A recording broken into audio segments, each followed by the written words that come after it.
विधानसभेचं बिगुल वाजलेलं आहे आणि नामनिर्देशन पत्र भरण्याची देखील तारीख सुरू झालेली आहे. आजच अजित पवार गटाकडून माजलगाव मतदारसंघाची उमेदवारी जाहीर झालेली आहे. आपल्यासोबत उमेदवार प्रकाशदादा आहेत. दादा, मला सांगा, निवडणूक तुम्ही लढवणार नव्हतात अशी घोषणा देखील एका कार्यक्रमामध्ये केली होती. मात्र असं काय झालं की आता तुम्ही डबल तुमच्यावरती उमेदवारी देण्यात आलेली आहे पक्षाकडून?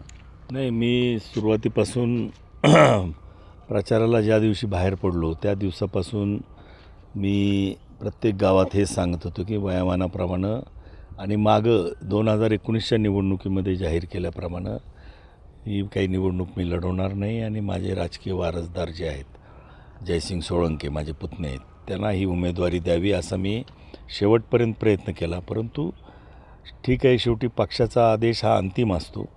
त्याप्रमाणे पक्षाने आता मला परत ही निवडणूक लढवायला सांगितलेलं आहे. त्या पक्षाचा आदेश मानून मी ही निवडणूक लढवणार आहे. एकंदरीत दादा, आपल्याला बराच राजकारणाचा अनुभव देखील आहे, कारण आपण DPDCच्या माध्यमातून मी बऱ्याच वेळेस त्या बैठकीमध्ये बघितलेलं आहे. आपण बरेच प्रश्न उपस्थित देखील करतात. त्याचा किती फायदा आपल्याला आणखी येणाऱ्या काळामध्ये या विधानसभा निवडणुकीमध्ये होईल? नाही, हा DPDC किंवा विधानसभेतलं कामकाज हा तर एक जबाबदारी असते आमदार म्हणून.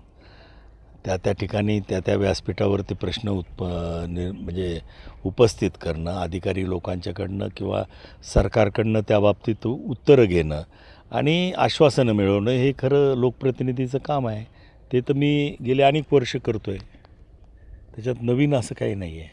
एकंदरीत मागच्या लोकसभेची निवडणूक झाली आणि त्याच्यानंतर सगळ्यात आपल्या बीड जिल्ह्यामध्ये सगळ्यात मोठी धग पाहायला मिळाली ती जाळपोळीची. त्याच्यात पहिला हल्ला आपल्या घरावरती झालेला होता. कसं पाहता त्या घटनेकडे? लोकसभेच्या आधीची घटना आहे, ती लोकसभेच्या निवडणुकीनंतरची घटना नाही. ही मराठा आंदोलनाच्या वेळेस झालेली घटना आहे. आता ती घटना त्याच्यामध्ये पोलीस इन्व्हेस्टिगेशन करत आहे. अजून काही बाहेर आलेलं नाही ती कोणामुळं घडली, का घडली, कोण होते. आता हा पोलीस तपासाचा भाग आहे. त्याच्यामुळे मी स्वतः काही तक्रारही केलेली नाही. पोलिसांनी स्वतःहून तक्रार केलेली. त्याच्यामुळं या बाबतीत ती घटना का घडली हे पोलिसांनी शोधून काढावं आणि जे काही जबाबदार आहेत त्याच्यावरती कारवाई करावी. आता आपल्याला माजलगाव विधानसभेची जबाबदारी देण्यात आली. कशा पद्धतीनं आपल्याकडून पार पडेल, काय सांगाल त्या संदर्भामध्ये? नाही, पहा, मी काही आता इलेक्शन आलं तयारी करायची अशा पद्धतीनं राजकारण करत नाही. मी 5 वर्ष सतत काम करत आलेलो आहे. 5 वर्ष लोकांशी संपर्क ठेवलेला आहे. दररोज घरी 2 तास मी माझ्या कार्यालयात जनतेसाठी वेळ देतो. कारखान्यावरही आलं तरी मिळतो. कार्यक्रमाला जातो. सातत्यानं 5 वर्ष मी काम करतो. म्हणजे नव्याने आता काय करायचं निवडणुकीत, हा खरा माझ्यापुढं प्रश्न आहे. परंतु शेवटी निवडणूक लागल्यानंतर लोकांना जाणं, आपलं चिन्ह, आपला प्रचार करणं, हे क्रम ते सगळे आमचे कार्यकर्ते आणि मी मिळून आम्ही सगळेजण करू. एकंदरीत बेरोजगारीचा देखील प्रश्न सातत्यानं आपल्या बीड जिल्ह्यामध्ये भेडसावत आहेत. तोच प्रश्न आपल्या माजलगाव मतदारसंघामध्ये देखील भेडसावत आहे. आत्तापर्यंत आपण या ठिकाणी याच्या अगोदर पण कित्येक वर्षानं तुमच्याकडं सत्ता आहे. कशा पद्धतीनं बेरोजगारीचे प्रश्न सुटलेले आहेत किंवा आणखी काही आहेत का? आता बेरोजगारीसाठी औद्योगिकरण होणं, MIDC निर्माण होणं हे पहिलं कर्तव्य आहे लोकप्रतिनिधीचं असतं. त्याप्रमाणे माजलगावला आता 450 एकरवरती सर्वात मोठी MIDC आज माजलगावला उभी राहते.